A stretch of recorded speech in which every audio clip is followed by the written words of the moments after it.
Professor শঙ্কু সেই পালকটিকে যত্ন করে তুলে রেখে দিলেন। তারপরে ল্যাবরেটরি বন্ধ করে দোতলায় এসে চুপ করে শোবার ঘরের জানালার ধারে তার বেতের চেয়ারটার পাশে বসে রইলেন। বিকেলে প্রফেসরের প্রতিবেশী অবিনাশবাবু এসেছিলেন। চা খেতে খেতে এমন বকবক শুরু করলেন যে একবার প্রফেসর শঙ্কুর ইচ্ছে হলো আরেক পেয়ালা চা অফার করে তার সঙ্গে একটু নতুন ওষুধ মিশিয়ে তাকে একটু শিক্ষাই দিয়ে দিতে হবে, কিন্তু সেটার আর প্রয়োজন হলো না। ভদ্রলোক যেন প্রফেসরের মেজাজের কথা অনুমান করে নিজেই বিদায় নিয়ে চলে গেলেন। শুধু পাখির রহস্যের সমাধান হলো না বলে নয়, পাখিটার উপর সত্যিই প্রফেসরের মায়া পড়েছিল, তাই তার মনের এই অবস্থা। কাল থেকে আবার ওষুধটা নিয়ে প্রফেসর বসে পড়বেন। তিনি জানেন একমাত্র কাজই এই বন্ধু বিচ্ছেদের দুঃখ ভুলতে সাহায্য করবে। প্রফেসর শঙ্কু ছাড়া কজন বৈজ্ঞানিকের জীবনে এমন সব চিত্তাকর্ষক ঘটনা ঘটেছে সেটা প্রফেসরের সত্যিই জানতে ইচ্ছে করে।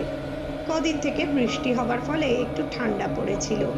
কুস্তির সকালটায় বেশ আরাম বোধ করছিলেন, তাই বোধহয় বেড়ানোর মাত্রাটা সেদিন তার একটু বেশি হয়ে গিয়েছিল।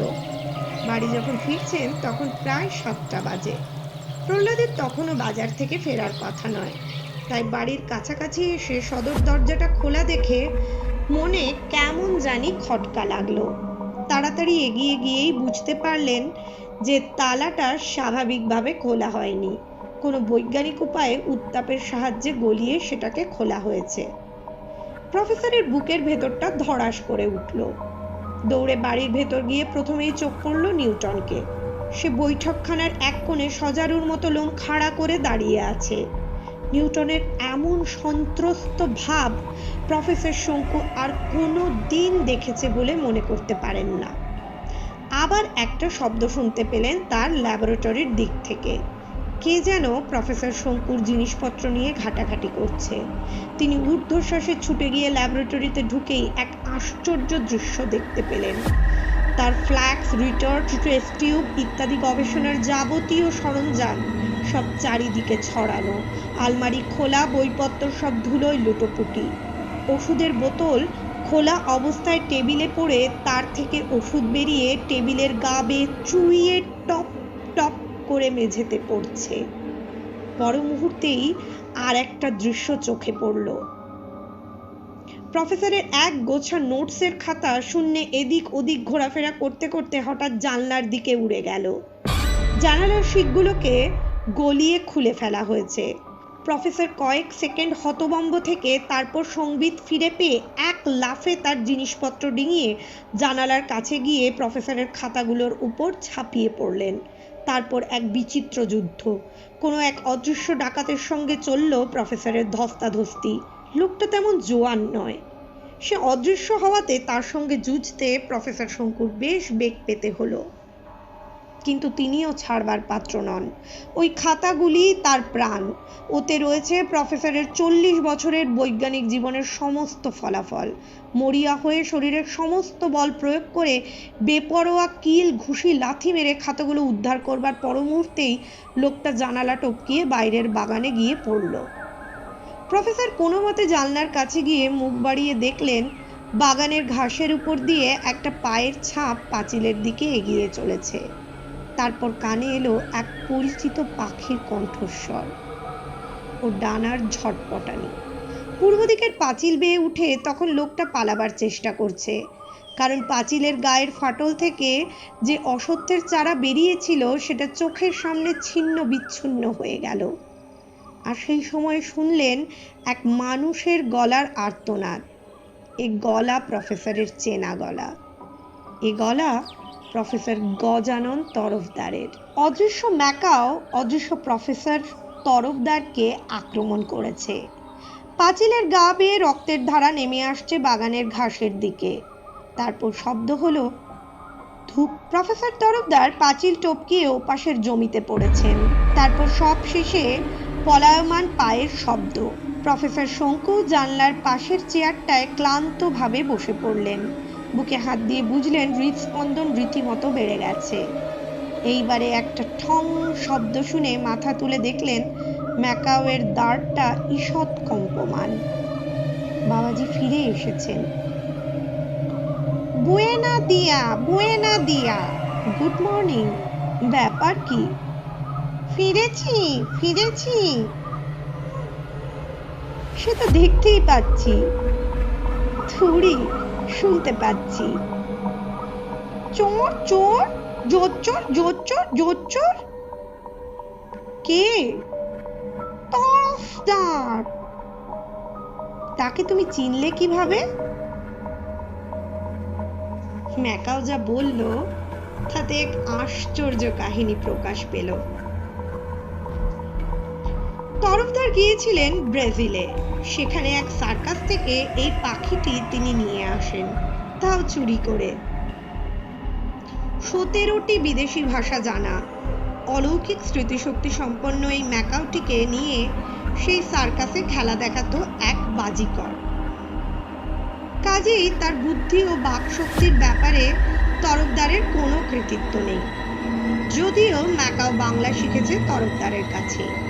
তরফদার পাখিটিকে প্রফেসর শঙ্কুর গোলঞ্চ গাছের ডালে রেখে যান, যাতে সে প্রফেসর শঙ্কুর সঙ্গে থেকে তার ফর্মুলা সংগ্রহ করে তারপর প্রফেসর গজানন তরফদারের কাছে গিয়ে তাকে সেই ফর্মুলা বলে দেয়। অদৃশ্য হবার ওষুধের উপাদানগুলি ম্যাকাওটির কাছ থেকে জেনে নিয়ে তারপর তাই দিয়ে 10 ঘন্টা অদৃশ্য থাকবার মতো একটা মিক্সচার তৈরি করে সেটা পান করে তরফদার নিজেকে অদৃশ্য করে ফেলেন। সেই সময় ম্যাকাওটি তরফদারের হাবভাব লক্ষ্য করে বুঝতে পারে যে এবার তিনি তার পোষা পাখিটিকে হত্যা করার ফন্দি করেছেন, কারণ তার হয়তো ভয় হয়েছে যে পাখিটি ভবিষ্যতে অন্য কোনো বৈজ্ঞানিকের কাছে ফর্মুলাটি ফাঁস করে দিতে পারে। অদৃশ্য তরফদারের আলমারি খুলে যখন তার ভেতর থেকে বন্দুক এবং টোটা বেরিয়ে আসে, সেই সময় ম্যাকাওটি আত্মরক্ষার আর কোনো উপায় না দেখে ঠোঁটের এক কামড়ে ওষুধের বোতলটি খুলে ফেলে ঢক ঢক করে খানিকটা ওষুধ গিলে ফেলে অদৃশ্য হয়ে যায়। তরফদার এদিক ওদিক গুলি চালিয়ে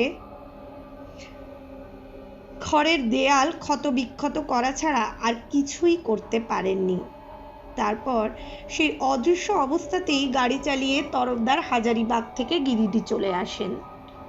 গাড়ির পিছনের সিটেই যে ম্যাকাওটিও বসেছিল, তিনি সেটি টের পাননি। গিরিডি পৌঁছে গাড়িটাকে একটু দূরে রেখে দিয়ে শেষ রাত্রির থেকে প্রফেসরের বাড়ির কাছেই একটা ঝোপের আড়ালে ওত পেতে বসে থেকেছিল প্রফেসর গজানন তরফদার।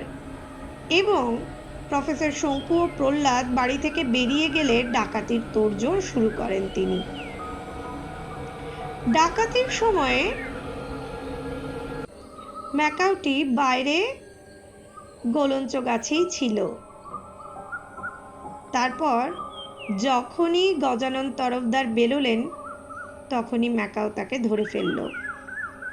চোর চোর, জোর চোর, জোর চোর। প্রফেসর শঙ্কু এবারে বোধহয় একটু নিজের সার্টিফিকেট নেওয়ার আশায় জিজ্ঞাসা করলেন, আমি? ম্যাকাও বলে উঠল, ভালো ভালো, এখানেই থাকবো। প্রফেসর শঙ্কু তাকে বললেন, বেশ তো, থাকো না। আর কোনো বৈজ্ঞানিকের সঙ্গে দোস্তি নেই তো? আমার ফর্মুলা অন্যের কাছে পৌঁছবে না তো?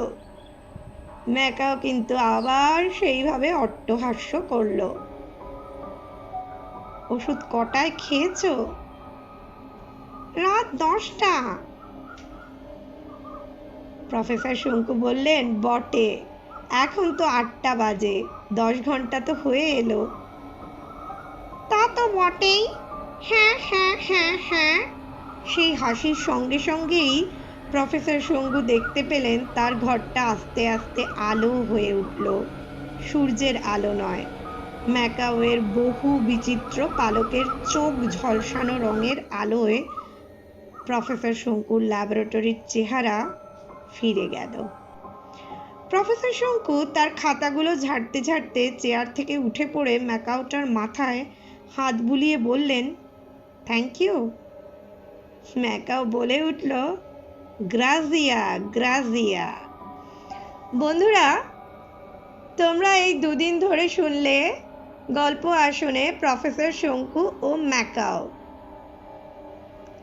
আমার মনে হয় প্রফেসর শঙ্কুর সমস্ত গল্পের মধ্যে এই গল্পটি কিন্তু ভীষণ ফেমাস গল্পগুলোর মধ্যে একটা, এবং বোধহয় একেবারে প্রথম সারির।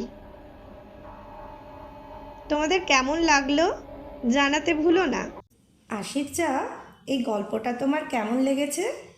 খুব ভালো লেগেছে বন্ধুরা। যদি তোমাদেরও এই গল্পগুলো ভালো লাগে তাহলে লাইক, সাবস্ক্রাইব আর শেয়ার করে কমেন্টে জানাও কি কি নতুন গল্প শুনবে।